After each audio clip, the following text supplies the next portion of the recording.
we have Bevan Colless from Asia Physio. Bevan, welcome. Thanks, guys. Thanks for having me. Great to be here. Good to be here. Yeah, so on the podcast, we like to profile expats who have been offshore for a long time, had some interesting journeys. Bevan, you've definitely had an interesting journey. You've been offshore for a long time. We're excited to pick your brain over the next, short while to learn a bit about your journey, that sort of thing. Jamie, do you want to kick it off? Yeah, for sure. Yeah. We always start normally with understanding a little bit about why. Why did you want to come overseas? What was the motivation behind that? Obviously, Australia is a fantastic place, and people often ask me why did I leave? Just wanted to understand, give us a bit of background about you personally, and then also what came to that decision at some point many years ago about you moving overseas.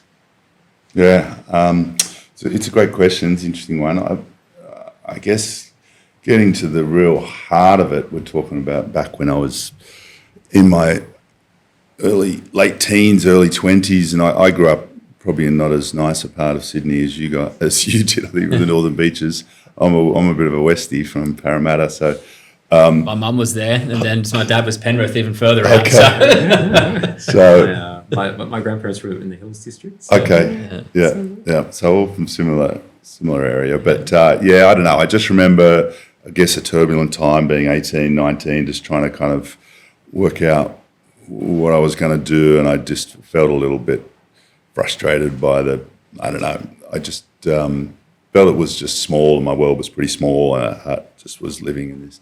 I used to work at the Rose Hill Racecourse, mucking out stables, and I was I just wanted adventure, I guess. Yeah. And then at that time, a lot of my mates, after they finished their degree, were going to England to bartend, or US to do the summer camps. Yeah.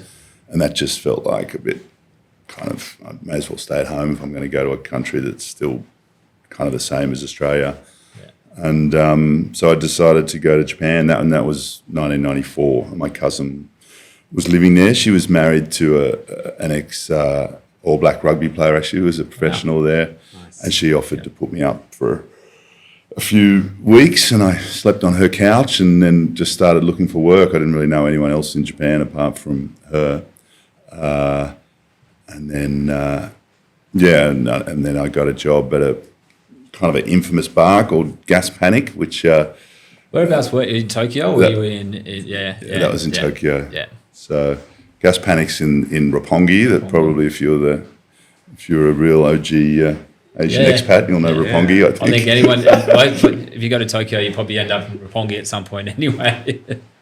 Yeah, so that bar had a certain reputation, and it was a lot of fun working there, and then I ended up getting a bunch of other jobs, teaching English and coaching track and field at the local international school, and being a gym instructor. So I was just kind of running on adrenaline for about a year and a half there, and that was a really exciting time. But then I went back and studied physio and did another 4 years of physio, and then at the end of that time, I got married to my wife, who I met during the course, and we wanted to set up our own clinic. And kind of, it was pretty intimidating in Australia or Sydney as a physio, because there's 4 or 5 physios in every suburb, so you sort of think, where am I going to start? And we still had that connection to Tokyo. So after we'd worked in other people's clinics for a few years, we packed up a bunch of physio equipment on a container and shipped it to Tokyo. And my mate who was there said, "Oh, look, there's one physio in town. We were kind of monitoring it. She's an expat wife, and her husband's just been transferred, so she's leaving, and there's no one else doing physio in Tokyo as of this date, sort of thing." So we're like, "Okay, we better get there when she leaves and before she leaves." And we kind of gave her a little bit of money for a client list, and that gave us a bit of a boost. And that was when Tokyo Physio started back in 2002. Wow, fantastic! So Tokyo was the first place, and you did what a lot of Australians do in the gap year overseas, and then came back and did study, and then back into the real world and rolled up the sleeves. But it sounds like you've been physical and kind of, I suppose most of Australians love the sports, they love the outdoors, and I suppose being a physio helps you have the outdoors almost in an indoor environment in a sense. Yeah. I suppose everybody, I mean, tends to be us physios. We go into the career because we love sports and love helping people and being active sort of thing. Yeah. So my wife's like that, I'm like that. Most people in our profession are like that. And it's cool because you get to see people like that when you work most of the days and hang out with them for an hour while you're treating them, which is really fun too. Yeah, that's good. Physio was actually the top 3 when I was leaving school. You know how you have the career coaches or whatever they are these days, but physio was up there. Pilot was there, and then actually events marketing was the 3rd. But then we got halfway through the events marketing and then decided to do finance because numbers is more my thing than the creative brain. But that's good. But in terms of Tokyo, so tell us a little bit more about the business, Asia Physio. Tokyo was the beginnings in 2002. How have you expanded to being a company across multiple jurisdictions? And maybe give us a little bit more about that journey, and then kind of maybe a little bit about how you kind of differentiate yourself as a I suppose a more international physio compared to potentially the local that you were dealing with at that point in time. Yeah. Well, I think as far as differentiating ourselves, Aussie Physio's got a pretty good brand globally, and that's kind of been one of our unique selling points, I guess, that we hire.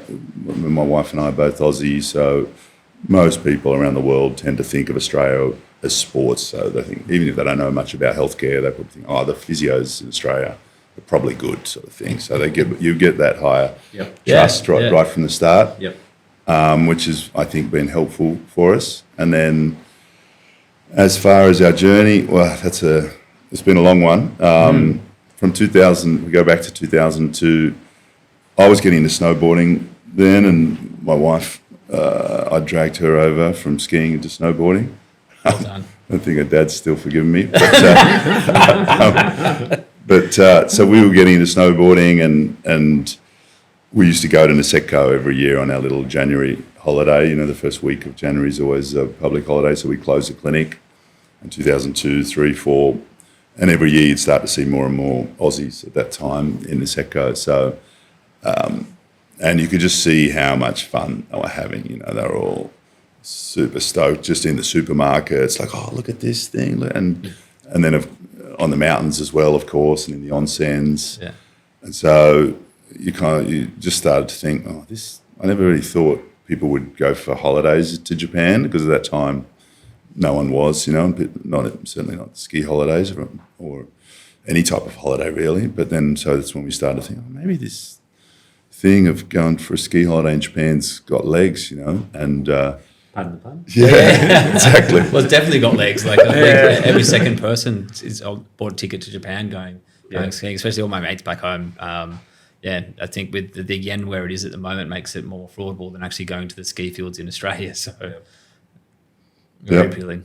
Yep. So that then, November 2005, actually 20 years ago now, it's our 20th anniversary really of Niseko Physio. We started in the first building, Simon Robertson, your old boss, helped us get started actually. He'd already been there for 2 years, and I think he thought, we need a physio, and he helped us introduce to a few people around town and was very kind.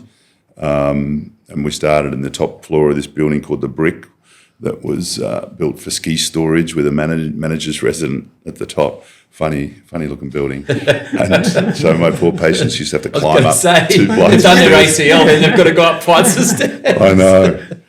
You'd see them pull up in their car and they're like, "You really? I've got to get up there?"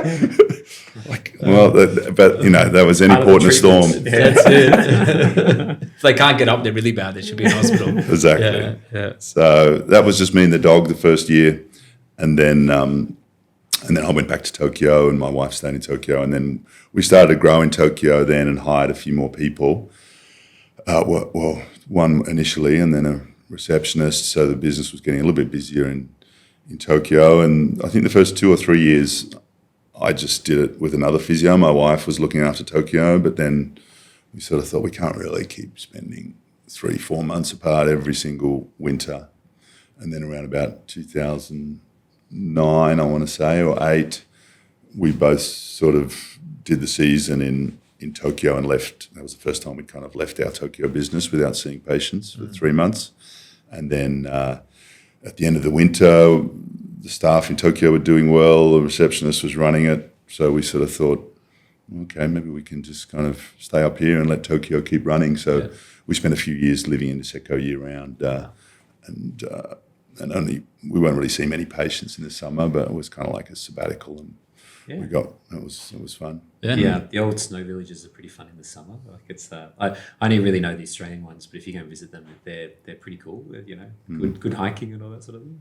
Yeah, we got pretty obsessed with triathlon at that time, so we started like training, like kind of wannabe pro triathletes, and traveling around the world training for a few years. And yeah, back to the growth. Over that time, we opened another clinic, I think in 2009 in Hakuba, because we talked to our patients in Niseko and say, that's how I'm doing a week in Niseko, I'm going to do a week in Hakuba. So we did open a clinic in Hakuba in 2009. Once again, that was in a really small place who another kind Aussie helped me start, Adrian Bell, who's a money broker from Maytan, pretty well known in the expat scene. He's a big property owner in Hakuba and owns the Hakuba Hotel Group. And he also helped me get started and leased me a small space in one of his first hotels that used to be the room that they kept the pets in when people would come for holidays with their dogs. Give it a good fumigate. Exactly. I'm saying it now because we're out of there, but I used to say to him, were you still all right in the pet room? And he'd say, don't tell anyone that's the pet room. That used to be the pet room. I said, don't worry, don't say that publicly. But, so that got us started. So we kind of followed that path in all our locations, actually, just starting in a really humble, whatever we can get location. And then as we built a bit more momentum in the town and get a bit more money behind us, we move into a better location. And in Hakuba and Ozawa, we've moved twice in those locations. Niseko, we've moved twice. So we sort of grew from those extra ski resorts to Japan. In Japan up until 2015, I think we opened our last one, or most recent one in Japan. How would you obviously choose the ski resort, but then also say, okay, well, now it's time for expansion, because it's very difficult opening one place in one location as a business, let alone saying, okay, well, cash flow is good, we're building up enough capital, we think that this is going to be a good location. Go through that kind of the business decision to do that, or is it kind of like you got drawn there because there was a need for you to be there? There's connections. Obviously, there's been a lot of Aussie connections through, like, I don't know, tapping your mate on the shoulder and asking them to be in the pet room or on level 2 upstairs. So maybe just go through that decision. Was it a pull or was it a push in terms of going over to a new location? Yeah, it's a really good question. So I know it's super interesting, that kind of psychology behind the go or no go decision, particularly when your brain works like mine. And I've always got a new idea for a business or something to do, you know, and I get excited about it and say, yeah, we're definitely going to be doing this. Like this year, we're opening a recovery hub in Niseko with boots, and I wanted to do hyperbaric oxygen therapy. And they're saying, you know how much these machines cost? They're hundreds of thousands. It doesn't matter, we're going to do it. We can do it anyway. People will come. Exactly. Build it, they will come. That's it. Yeah. So I think that's where my wife and I have been quite a good balance, because she's a lot more probably considered and conservative and rational. And, to her credit, she's always backed me and said, yeah, let's go for it, sort of thing. And we both have that risk-taking side to our personality. There's been a couple of decisions that we've done, we've opened a few businesses that have failed. Like we've tried in Kuala Lumpur, we tried in Shanghai, both of those failed. We tried a spa in Niseko, that failed and cost us a lot of money. So, and some of them, I feel like saying, Vanessa, you probably should have told me not to do that one. I can't if it say works, that. it's your decision. If it doesn't, it's just no. No, but it is hard, and again, when you've got I suppose a good service and a good product, then it resonates across multiple jurisdictions. But having whereas the yin and the yang essentially is a good position to be with. I know for myself, having a good soundboard at home helps with a lot of like my Does. business decisions. I think So behind every good man is an even better woman. Yeah. I can easily say that. Yeah. And I'm interested to know, was there, I know a lot of people we talk to here, they're talking about opening businesses in different countries. There's unusual nuances that you've got to navigate. Like I've got one client that's got a fixer. So when something goes wrong, they talk to this person and they fix it. Now that's not in Japan, that's in Indonesia. But Yes. Is there anything unusual like that in Japan? Like, when you first rocked up and you had your learner plate on and it's like, all right, let's open a business in Japan. Was there anything that was hard to navigate, or is it a pretty easy business to do, easy country to do business in? I think it is reasonably easy. The hardest thing is the language, obviously. I was lucky back when I was working all those part-time jobs. I was also studying Japanese and lived with a Japanese partner for a year, and we only spoke Japanese. So I got my Japanese to a decent level back in the 90s. So that's definitely been helpful and gives you a lot more credibility when you come in and you can speak. Not that I'm fluent, but I can speak reasonably proficiently, say whatever I want to say. So that definitely helps. A lot harder if you don't have that. And you do need to understand the nuance of Japanese culture and things, and that respect and consideration for others. The Japanese will size you up pretty quickly to see if you understand how Japanese people are, sort of thing. So, and it does take a long time. So, like, to get trust from Japanese people, like even our main bank in Tokyo, we've been banking with for 23, 24 years now. And it's only the last few years they really start to trust us and start to offer us loans, sort of thing. For our first 10, 15 years, they would never loan us any money. It's very suspicious, So it did take a long time to get that cred. That's right. You've done the hard yards. You're in Singapore now, so the other international expansions didn't work out. Obviously, called learnings, not necessarily failures. But how did you take those learnings from those other jurisdictions into being successful in Singapore? I think you mentioned 4 or 5 locations here now. Yep. So we tried to open our second clinic in Shanghai. We almost buried that in my. Trying to pretend it didn't happen because it was a bit of a shock at that one. My poor wife, she went and lived in Shanghai for 3 months, and we were doing a partnership with a medical centre there, and it all fell apart because of some sort of grey area in the medical law, and the physios we were going to have to come and work there decided they didn't want to do it. And then Kuala Lumpur was actually after Singapore, but I think the main learning for us in our particular model is don't do it in developing countries, because it's just, even the people there had a hard time deciding that they would pay normal prices for a professional service when everything else is so cheap. They think, how can I'll pay it for international school fees, but for their doctor's bill or a physio bill, they kind of expected it to be the same cheap price as everywhere else, and it was hard to change that mentality. So my learnings was just stick with developed countries. I can call China a developing country, I don't know. And then in Singapore, we opened here in 2013. So we spent that kind of 3 years living full-time in Niseko, only working for 3-4 months of the year in the winter, and kind of training like professional triathletes for the rest of the year.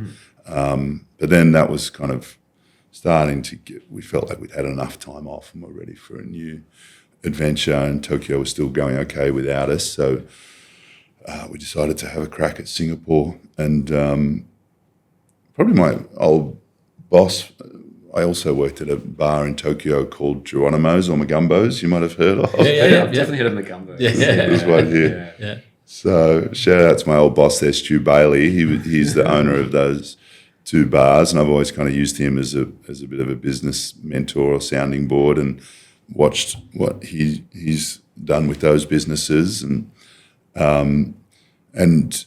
Tokyo as an expat service business was kind of dying down a bit, particularly after the GFC when the Lehman shock happened, and then after the nuclear scare was another big one where Japan was a nuclear wasteland in most people's mind for a few years after that. So a lot of expats left Tokyo, and the Japanese government didn't help. They were making it harder and harder for expats, for the banks to hire expats and making them pay into the pension funds. So every second patient you'd see in Tokyo would say, I've just moved my desk to Singapore, they've moved it to Hong Kong. So you kind of see that Singapore was going to beat Tokyo as an expat hub, basically. Yeah. And that was our market. So we decided just to have a crack in Singapore in 2013. Yeah, I think Tim, Tristan and myself came just after that, 2014, 15, 16, around that area. So you beat us to the punch here as well. I've only just started going to Japan skiing, which is, I think, I'm 20 years behind on that front. So, well, missed the boat. On a race. Yeah, exactly. On like switching gears a little bit, in terms of having family overseas, obviously your business partner is your wife as well. So it's probably hard to separate business and also family. But I suppose starting a family in overseas, and tell me a bit about that experience. And obviously you all having to travel to Japan now and then coming back for school, and how do you manage that from a business and also personal perspective? Yeah, well, we've been together, my wife and I have been together 20 years before we had our first baby, because we're so obsessed with the business and then triathlon. And so we didn't, my wife didn't get pregnant until she was 40, so it was really last chance saloon for us. So it was quite a shock for us because we're sort of set in our ways, and particularly when she started school, we're just used to thinking, we'll just go there and jump on a plane. I was like, no, my daughter's going to go to school. We have to actually structure our lives a bit. So that was definitely a bit of a shift in mentality. And we're still working that out, to be honest, because even next month school goes till the middle of December, but we need to be in Japan the start of December because we've got 130 staff arriving in 2 weeks. Whoa. And we have to get them all trained up and housed and working. So our solution this year is that we're bringing out a Japanese lady who's worked for us in Niseko. I met her in my first season, actually, in 2005. She's a massage therapist, and she's been working with us for 15 years and knows my daughter well, 20 years. So we're going to fly her out, and she's going to stay in our place in Singapore and look after my daughter for 2 weeks and fly back with her on December 15 after she finishes school, which my daughter's a bit stressed. She liked the idea of it early, but now it's getting closer and closer. She's starting to get a bit more stressed. A few tears probably from the parents more than the daughter. So that's how we're dealing with it this year. I don't know what we're going to do in future years. I'll have to get back to you on. Let's see if this system we're coming up with has got legs or not. I have a little bit of a random topic there, but it's one that's bouncing around in the kind of the SME space at the moment is so you've just shared you've got 130 staff in Niseko alone, or in Japan alone. In all the resorts. All the resorts alone. I'm sure that's that you've got more staff than that, of course. But dealing with so many staff, how are you using technology, and even the next question, how are you using AI at the moment to kind of whether it's being used now or in the future to kind of make life easy with managing very much a business that's all about human being to human being, and providing the right treatment and using your hands and that sort of thing. So is that something you're thinking about?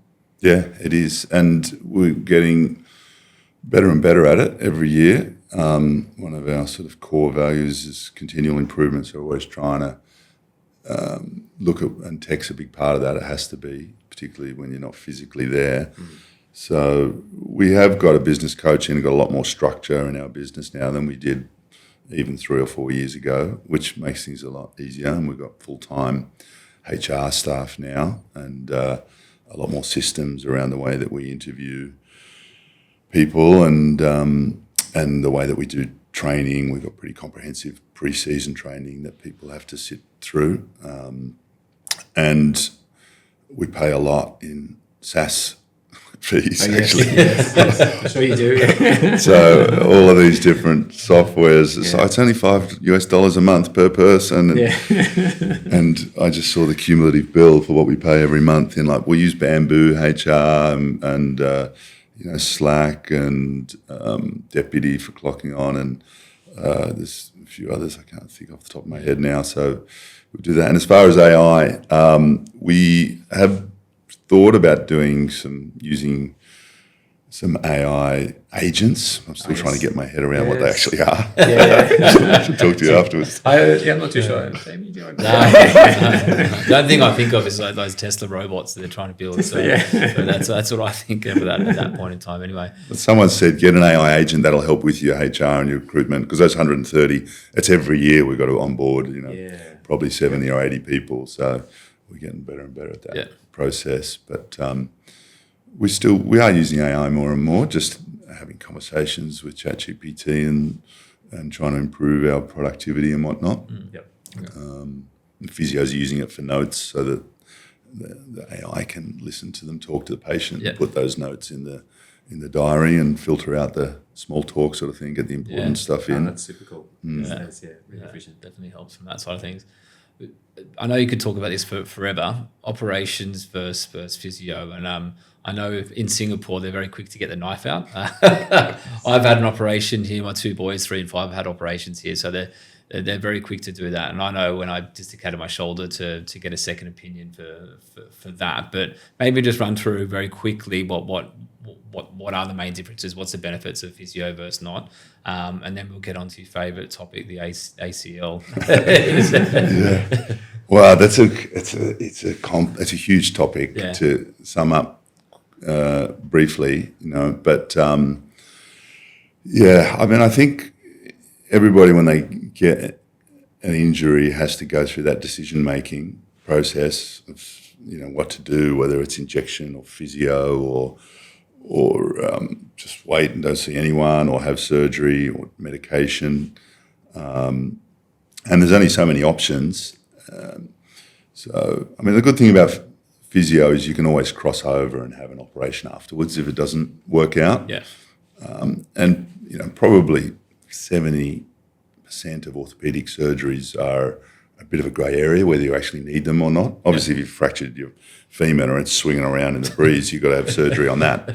But most orthopedic surgeries kind of like, do you need it or not? And it's a complex decision. And the real shift in the last couple of years has been in introducing the shared decision making, SDM they call it, which is rather than I'll just go to see the surgeon because he's the top of the totem pole, or she, and we'll just do whatever they think's right, sort of thing. It's no, you need to talk to your physio, talk to your surgeon as well, by all means, talk to your family and have a think about how it fits in. And at the end of the day, the decision should be the patient's. It shouldn't be this passive sort of decision-making role where the surgeon told me I've got to do it, so I've got to do it. That's kind of going out the window a little bit now. Then make the educated guess, give them the information, and then they can decide on that side. You touched on it before with the broken femur. Any scary injuries, or what's the worst injury that you've seen or you've had yourself? I'm ridiculously accident prone, but what about yourself? Any serious injuries or any like bad patients that you've come across? Well, actually, I did my ACL my first year living at the Brick, actually, in the back country at Moiwa there. My snowboard hit a bit of a death cookie, and my snowboard went one side of the tree, my body went the other, and ruptured my ACL and MCL, and because I was the only one there, I still had to get home and see 7 patients in the afternoon and climb up those sketchy stairs. So you do see a lot of ACLs and MCLs, and I've definitely developed a special interest area in that area. As far as the worst injuries, we're lucky that people don't tend to go to the physio with obviously displaced fractures or those really nasty ones. Fortunately, we just see a lot of knees. Dislocated shoulders are probably actually the most exciting to treat, because if you get them back in, they love you. Their faces, so they come in looking like a ghost holding their shoulder like this. And we say in our training, if somebody comes in holding their elbow like this and their face looks white as a ghost and they're looking like this, they've probably got an active dislocated shoulder, just so you know. Yeah.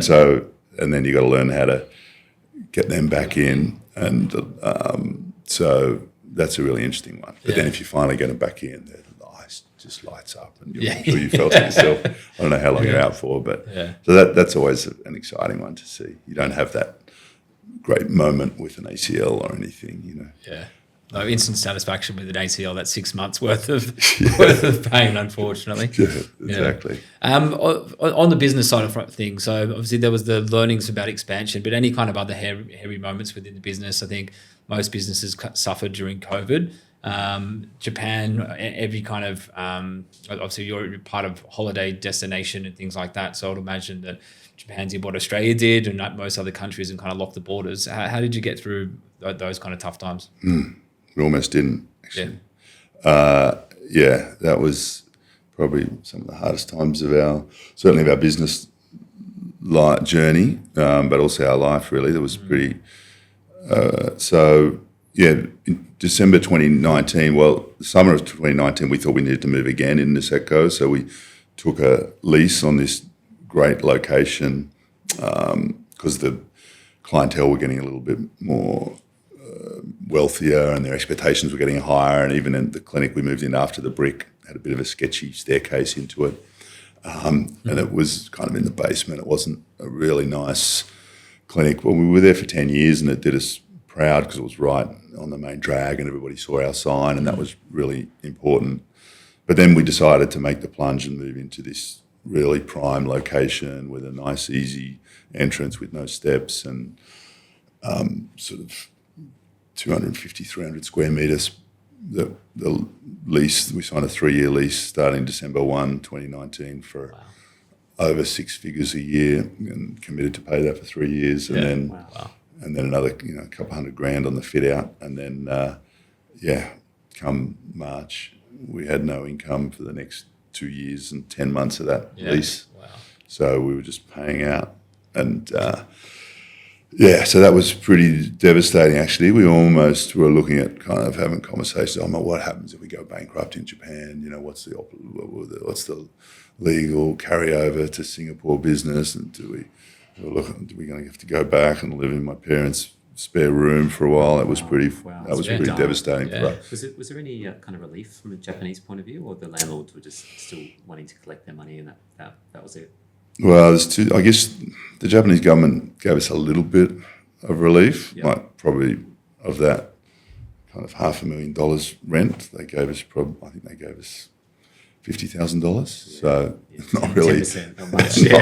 Not much. No. Okay. And so you just were left negotiating with the landlord, and unfortunately our landlord didn't seem to believe that we were going to get such a big discount. So so we ended up having to, it's a long story, but I won't go into all the details. But we ended up fighting about it in court for about 4 years, and ended up having to pay the full amount. But crucially, we kind of made up with the landlord, and we're still there, and we got to stay, which is the most important thing for us, and still sort of paying off a little bit of that debt. But we're still kicking, which is the main thing. Tough times. There's a lot of businesses that went through horrible times. That's that. And were you bunkered down in Singapore for a good chunk of that, or were you? No, we were actually in Niseko. So we went there for the end of season. You probably remember in March 2020 was when it all started to happen. Off, yes. And we had flights back from Niseko to Singapore. I think it was March 24, and the borders pretty much shut that same day. So we got stuck in Niseko for a month, and then our daughter was already going to a Japanese kindergarten, and then that month ended up turning into 2 years basically, and we spent all of 2021 in Niseko basically. So what was COVID like, especially as an expat or as a foreigner in Niseko? Were you treated fairly, or was it was everyone had to stay in the houses, or what were the restrictions like? I think they were pretty fair. I'm generally pretty big fan of the Japanese government and Singapore. I think both terrific countries. Yep. And every time the government makes a big decision, I often agree with it most of the time. And I thought the Japanese did a really good job of COVID. They were pretty sensible. They were just really strict on people not coming into the country. But once you were there, there's a lot more, I guess, trust in society there. There was no sort of strict laws. It was just asking people to mask up. You still got to have quite a lot of freedom there, I guess, compared to the stories you hear from other places. So for us, it was a pretty good place to be there for the 2 years in Niseko. Everyone just got right into golf and skiing, but there was that black financial cloud hanging over the whole town because it's built on international tourism, and obviously no one had any bookings coming in. So it was like so much money that wasn't coming in that everyone was planning on. So do you think the Olympics has helped? Obviously, that was supposed to be 2022, right? But then it finally went through 2021. Do you think that tourism has picked up on the back of that? I guess so. The Olympics were still kind of shut down. So not many people came there. But I think everybody has got a pretty positive view of Japan these days. One bit of advice for young people deciding, or entrepreneurs who want to move overseas or even have that gap year to go overseas, any one bit of advice or something that you would tell yourself looking back 20 odd years? Well, I think when it comes down to it, entrepreneurship's just about going back to what you're talking about, making that go, no go decision. Eventually you got to say go, and you can do all the analysis in the world and all the risk assessment, but at the end of the day, you just got to just say, stuff it, I'm going to do it, and just do it. And that obviously comes with a lot more risk, and that's not necessarily the right for everybody. So I wouldn't say all of you just go for it because, I don't know, some people probably wouldn't have been able to handle the journey that we've had with all the lows and whatnot, and to deal with that crazy stress of owing people money and all that sort of thing. So it's not right for everybody, but if you've got that in you, I think for me it was just in me. I was always a bit like that, and always sort of highly competitive, overly positive view that it's someday going to work, sort of thing. Know when to hold them, know when to fold them, as the great song says. And any last questions, T? Look at the some great sort of advice for. I don't think you spoke about the message to the the young version of you. What about I guess any kind of expat that's here in Asia that's thinking about a business? So you might be have a desk job somewhere, or was it? I know quite a few expats who've had the corporate job and then that's finished, and then they've thought, bugger it, I'm going to give a small business a go in Asia. So any sort of tips for, I guess, navigating a foreign country? Well, I guess the main two difficulties are regulations and whether they're different as far as licenses and everything, and immigration, a bit boring, but they're kind of a big centerpiece of doing business in countries that you don't hold a passport in, I guess. So you need to work out all of that. I guess you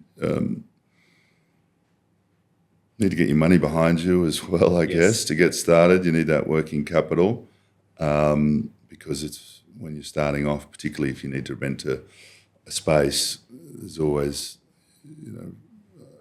all those 3-4 month deposits you got to pay plus key money, and I hate to think how much money I've got sitting in my landlord's bank accounts as deposits in all our clinics. So get your money behind you, work out the regulations, and get your immigration tight, and then go for it, I guess. Yeah. And I guess what's the next 5-10 years looking like for your business and your family? So we're pretty settled in Singapore. Our daughter's going to Tangland Trust School, and my wife and I are both working as physios there as well. So it's kind of cool to be part of that community and all going into the same place. You'll go into the car on the way? Not yet. Okay. I kind of had that idea that That's come on, here we go. yes. Car's running. I know, but we're on such a different schedule that it doesn't quite work. Okay.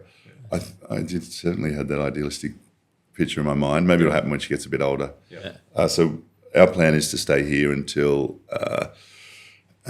she graduates from high school, really. Yeah, cool. And as far as expansion, we're actually doing some really interesting stuff with the American military now, which is looking like it's only going to get bigger and bigger. We've got a new clinic in Okinawa that we opened this year where all of our physios, bar one from Niseko, went to Okinawa and opened this new 6-bed clinic that we've got working there, and that is going gangbusters, been booked out, and all the physios are really busy. So we're seeing the American military and their spouses that are based in Okinawa, and we're looking at doing another one in a few of the other military bases because we were lucky to get approved by the American government as a preferred provider. It took us a few years. They've known us for 20 years. So so we're in a bit of a unique position there, and there's quite a few other American military bases around Japan that we're sort of got our eye on, and we're pretty lucky that we've got this ski resort as a bit of a